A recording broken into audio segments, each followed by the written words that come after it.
O passado da Bonnie foi revelado e o flashback do Kuma fica mais trágico e profundo a cada capítulo que se passa. O capítulo 1098 de One Piece já lançou e ele nos mostrou mais sobre a vida e a relação da Bonnie e do Kuma. Quer saber o que tá acontecendo? Fica nesse vídeo porque eu vou te contar tudo sobre o mais novo capítulo de One Piece. Bora pro vídeo. O capítulo já começa na ilha de Báltico, o antigo quartel-general do exército revolucionário. E lá, um dos grupos dos revolucionários pede reforços pelo exército deles estar em menor número. Mas nós descobrimos que os revolucionários não podiam mandar esses reforços porque eles estavam ocupados lidando com os feridos do reino de Goa, o reino que fica na ilha Down, onde o Luffy cresceu. E nós já vimos visto nos flashbacks dele que existe uma grande corrupção por trás daquela ilha. Resta saber se esse incidente que os revolucionários se envolveram ajudando as pessoas é o mesmo incidente do incêndio no Terminal Cinza ou se talvez seja outro conflito. Como é a ilha onde o Luffy cresceu, pode ser que essa ilha seja especificamente importante pro flashback futuro do Dragon, pra gente entender um pouco melhor sobre os motivos dele. E como a gente já viu que existe uma grande corrupção por trás dessa ilha, pode ser que daí tenham surgido algum dos princípios revolucionários que ele aprendeu. Talvez vendo como a sociedade funcionava lá, ele buscou justiça na marinha e, como ele falou no capítulo anterior, ele não encontrou justiça lá, então ele criou os revolucionários. Mas então o Kuma fala que ele mesmo vai lá para ajudar e o Ivankov fala que não, porque ele tem agido de forma imprudente desde aquele dia.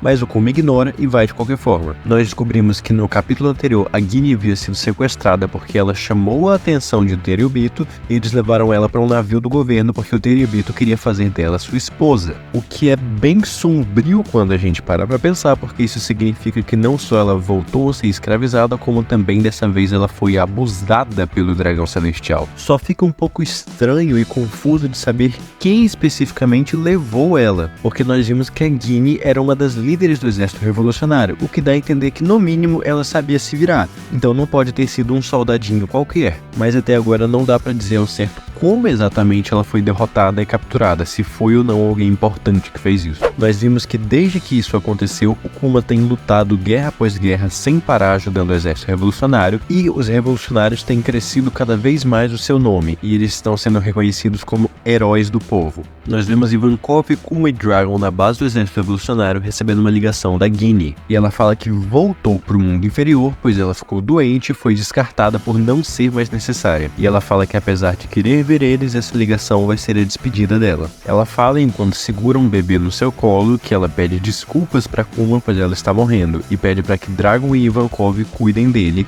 e fala que quer que Kuma saiba que durante todo esse tempo ela sempre amou ele. Durante a ligação, Kuma entende para onde ela estava indo e usa seus poderes da fruta da patinha para poder chegar lá no reino de Sorbet. Nós vemos que Kuma levou ela até a antiga igreja onde eles moravam para poder se despedir de forma apropriada. Nós descobrimos que essa doença que ela tinha fazia com que o corpo inteiro dela, quando exposto à luz natural, ficasse azul e a pele ficasse dura como pedra. Kuma chora se despedindo da sua antiga amiga e percebendo que mesmo a luz natural sendo o que fazia mal para ela, ela atravessou todo o mar embaixo da luz do sol só para que essa criança pudesse viver. E o Kuma decide que vai criar essa criança, que é a Bonnie. Ele faz um túmulo mais apropriado para Guinea e nós vemos como Kuma teve dificuldade para se adaptar à vida de pai.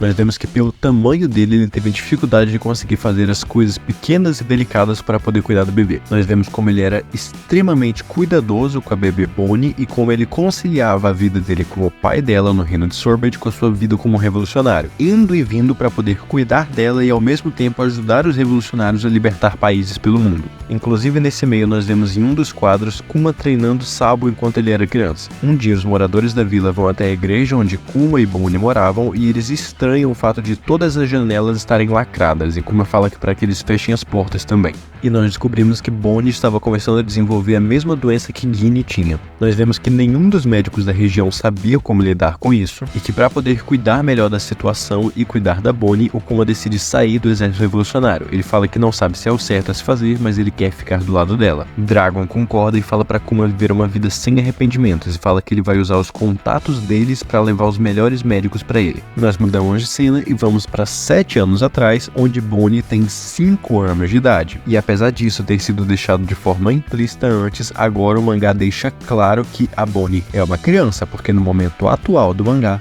ela tem apenas 12 anos de idade e aparentemente o que ela faz é usar a sua fruta para alterar a sua idade aparente. O que explica porque principalmente o Vegapunk tem reforçado tanto o fato de ela ser apenas uma criança. Bonnie estava brigando com alguns garotos que zoavam ela e falavam que ela era um vampiro por não poder sair à luz do sol. Mas então Kuma chega extremamente preocupado, falando para ela tomar cuidado, porque mesmo ficar só perto da porta já poderia machucar ela. Ela fala para o Kuma sobre como eles estavam zombando da pedra na cara dela e ela pergunta se elas são tão estranhas assim e fala que não é culpa dela ter ficado doente.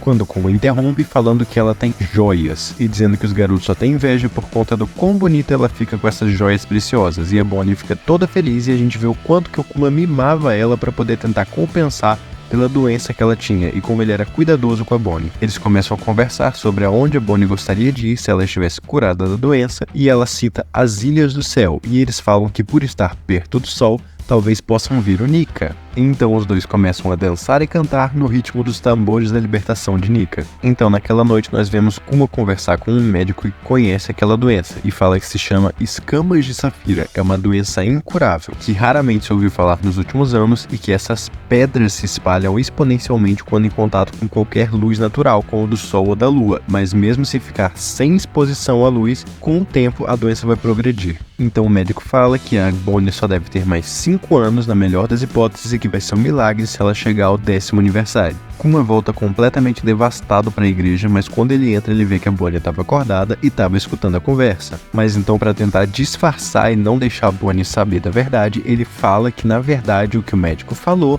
é que ela ia melhorar quando completasse 10 anos. Bonnie fica extremamente feliz, mas o Kuma fica desesperado pensando sobre o que ele fez e o que ele deve fazer agora. Então mais um ano se passa e nós vemos o reino de Sorbet em chamas e os cidadãos correndo e gritando pedindo ajuda para o Kuma, falando que o rei Bekori voltou e está pior do que nunca. Ele quer matar o peso morto desse país e começou a matar um grande número de pessoas. E o capítulo acaba com o aviso de que não teremos capítulo na semana que vem. O que honestamente, nesse caso até é bom, porque o Oda precisa cuidar da sua saúde. Esse capítulo, por exemplo, veio incompleto. O Oda pede desculpas na capa, dizendo que ele não conseguiu terminar o manuscrito, o que significa que ele precisa sim de mais tempo para poder desenvolver os capítulos e cuidar da sua saúde para que ele possa continuar a história. O Kuma com certeza tem um dos passados mais trágicos de One Piece, e com esse novo capítulo a história toda fica muito mais profunda e dramática. O destino final da Guine foi algo completamente sombrio e até inesperado. Ela cresceu como uma escrava na sua infância e na vida adulta voltou a ser escrava, e foi obrigada a ser a esposa de um dragão celestial, provavelmente tendo sido até mesmo abusada, o que dá a entender que a Bonnie talvez seja filha de um dragão celestial. Junto da confirmação que nós tivemos que a Bonnie realmente é uma criança e usa os poderes de sua fruta para parecer uma adulta, e a descoberta que nós fizemos de que ela tinha essa doença chamada escamas de safira. Ainda fica um pouco incerto a forma como a Bonnie conseguiu se curar dessa doença. E pode ser que a forma como ela conseguiu se cuidar dessa doença seja exatamente o momento onde o Dr. Vegapunk entra na história da vida do Kuma e da Bonnie. Pode ser que, sem a Bonnie saber, o Vegapunk tenha sido responsável por curar ela. O próximo capítulo provavelmente vai tratar sobre a cura da doença da Bonnie e como ela conseguiu sua fruta, e provavelmente o 1100 vai tratar sobre como Kuma virou um ciborgue e quais foram as intenções dele ao se aliar com o governo mundial. De qualquer forma, a história do Kuma com certeza é uma das mais bem desenvolvidas de One Piece. Não só nos mostrando sobre God Valley, mas também trazendo todo esse background profundo sobre a Guine e sobre a Bonnie, nos fez entender muito melhor o quão corrupto e maligno é o governo mundial, quão sombrias são algumas das coisas que acontecem por debaixo dos panos, e também nos mostrou mais sobre o desenvolvimento do exército revolucionário, além de, é claro, ter acrescentado várias camadas ao personagem do Kuma, já que agora nós descobrimos não só sobre o fato dele ser da tribo dos bucaneiros, como também da sua infância como um escravo, como ele aprendeu sobre Nika e o quanto ele adorou o Nika sua vida inteira, como ele se juntou aos revolucionários, como ele sempre ajudou as pessoas, como ele lidou com a perda da Guine, como ele cuidou da Bonnie. Isso tudo que veio acontecendo nos últimos capítulos tem acrescentado várias e várias camadas no personagem do Kuma que tornam ele muito mais interessante e tornam muito mais trágico ver qual foi o final que ele teve, ao menos até o momento, onde ele se tornou um ciborgue e voltou a ser escravo dos dragões celestiais. E hoje em dia nós não sabemos qual é o objetivo dele. Se você não quer ficar por fora de nada que acontece no mundo de One Piece e não quer perder o que vai acontecer nos próximos capítulos, se inscreve aqui no canal porque eu vou trazer todas as novidades aqui pra você. Se você quer entender um pouco melhor do que tem acontecido no mangá, clica em um dos vídeos que eu tô deixando aí na tela porque eu tenho certeza que você vai gostar. Deixa o seu like, se inscreve no canal e eu te vejo na próxima.